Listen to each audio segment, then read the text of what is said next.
It's a diplomatic moment loaded with meaning. Russian President Vladimir Putin is set to arrive in India later on August for a high-stakes meeting with Indian Prime Minister Narendra Modi. It's a visit that comes at a time when US-India relations are under increasing strain. The reason? Washington's growing frustration with New Delhi's continued economic ties with Moscow, particularly India's oil purchases from Russia. And now, the backlash is official. We have had high-level engagements, and these relationships, these high-level engagements have contributed very substantially. We are very excited and delighted to learn about the visit of His Excellency the President of Russia, President Putin, to India.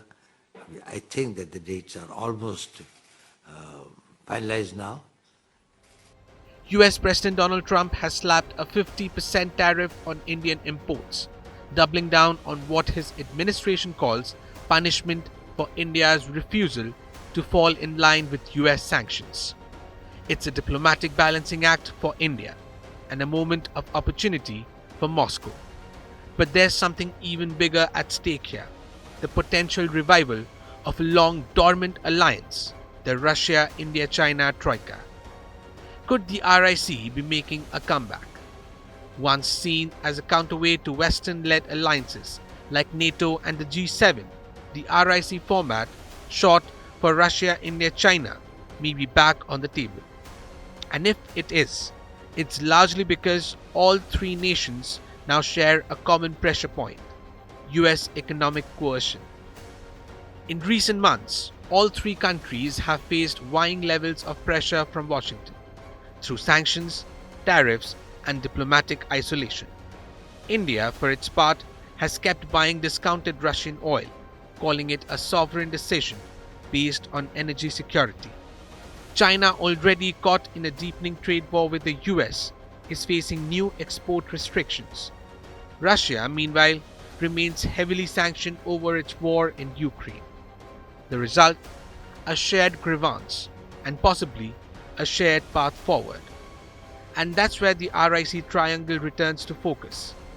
Initiated in the 1990s by Russian Prime Minister Yevgeny Primakov, the RAIC Troika was meant to be a stabilizing force, a Eurasian voice in a US-dominated world.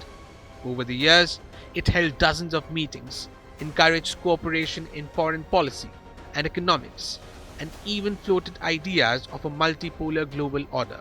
But then came Galwan. The deadly Galwan Valley clash between India and Chinese troops in 2020 all but froze India-China dialogue, and the RAIC format faded from view. Since then, tensions have persisted along the line of actual control, and trust between New Delhi and Beijing remains low. But now, with global power shifting and economic pressure rising, there's renewed interest in at least talking again, even if just to manage differences and reduce dependence on the West. The proposed revival of RAIC isn't about romantic ideals of unity. It's a calculation, strategic, economic, and geopolitical. For Russia, isolated by the West, RAIC offers a platform to reassert itself at the heart of Eurasian diplomacy.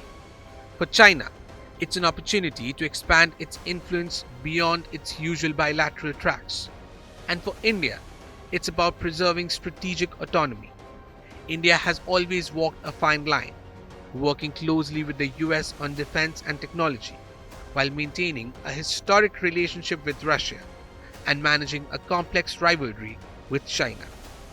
But with Trump's tariff bombshell, that balancing act may tilt. The tariffs, which raised duties on Indian exports to 50%, are being seen in New Delhi as coercive and unfair, especially after India stood firm on its Russian oil policy.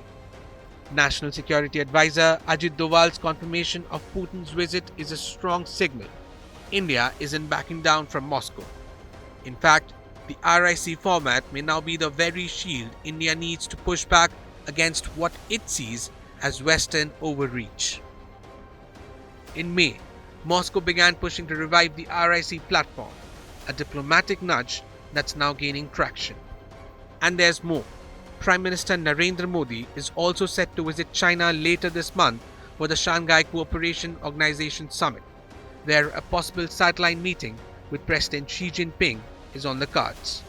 If Modi meets both Putin and Xi within the span of weeks, that's not just optics, that's a message. A message that India, Russia and China, despite deep differences, are exploring regional cooperation as a buffer against global volatility. So what might be on the table during Putin's visit? For one, defense. Russia remains one of India's most important military partners, supplying advanced systems like the S-400 and supporting indigenous projects like nuclear submarines. Second, energy.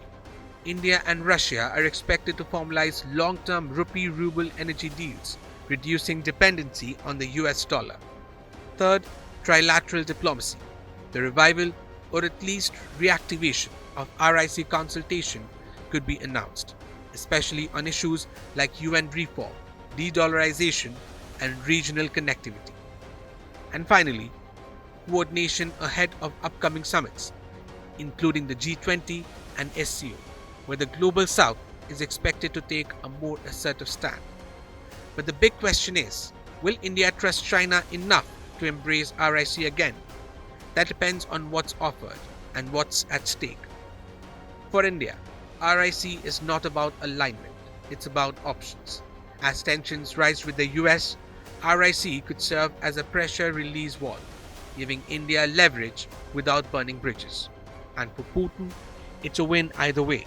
Russia gets to play kingmaker in Asia's diplomacy, while reaffirming ties with both giants. So, as Putin prepares to land in New Delhi and PM Modi heads to China, the world will be watching. Is this a reset for the Eurasian order?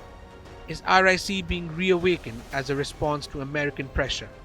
Or is this just another moment of geopolitical theatre? Either way, the message from New Delhi is clear. India wants partnership, not patronage.